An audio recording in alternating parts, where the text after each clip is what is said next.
the latest controversy between Trump and the media.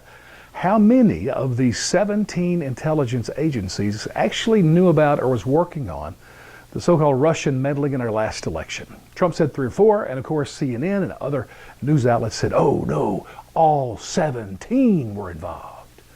Well, Jim Clapper, who has just resigned as retired as the director of national intelligence, settled the argument and said, well, actually 3 or 4. So Trump wins that one. But for me, there is a bigger issue in question. Please, someone explain to me why we need 17 distinct, separate agencies doing pretty much the same thing, trying to protect our national security by using whatever means of intelligence that they have. 17. That's 17 bureaucracies, each one with their own policies and procedure manual, their own budget goals and objectives, their own technical systems and networks, their own methods, their own organizational charts so they know who reports to who. It's incredible. 17 different bureaucracies. I mentioned Clapper. Do you know what his title was before he was the Director of National Intelligence? He was the Director of National Geospatial Intelligence. Yeah, I kid you not. You know, my favorite movie genre is action movies. And it's funny because every action movie has this somewhere in the storyline, that you've got a government bureaucracy that's corrupt, or multiple government bureaucracies that are battling each other to see who's in charge. One of my favorite movies, Die Hard. Bruce Willis, the first one, terrorists take over the big building called Nakatomi Plaza. The first bureaucracy that shows up is, of course, the LA Police Department. Then others, and ultimately, the big helicopter comes in and lands, and the guy jumps off, and he says, who's in charge? And they direct him over to whoever it was, and he says to that person, listen, I'm in charge now. You see, that's what bureaucracies do. And then, of course, the storyline goes this way. The hero then has to not only defeat the bad guys, but also defeat the bureaucracies, which are of no help at all. Here's the problem.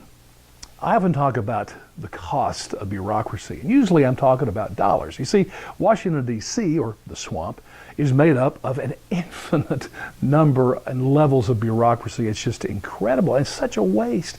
But when we're talking about national security, we're talking about the cost of bureaucracy in lives.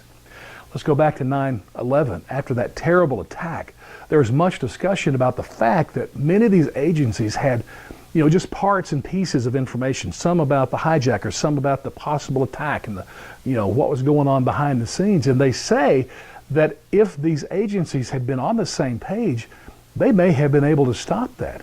Oh my gosh, if that's true, we're talking about the cost of bureaucracy in 3,000 lives. Well, George Bush said, man, we got to fix this. And I was so in favor of that. We got to reform, reorganize, whatever. But then he made what I believe is the worst decision of his presidency. To deal with the problem of 17 separate bureaucracies, he came up with an 18th bureaucracy, called it Homeland Security. Incredible. And these are supposed to be the smartest people? My thinking was, instead of having 17, how about going down to 1? Same policies and procedures, the same goals, the same methods, same systems and networks, the same organizational charts, same goals. Nope. All the swamp can do is create more bureaucracies. However, the good news of Homeland Security is they gave us even another bureaucracy for our safety and pleasure, the TSA at the airport. Not all bad.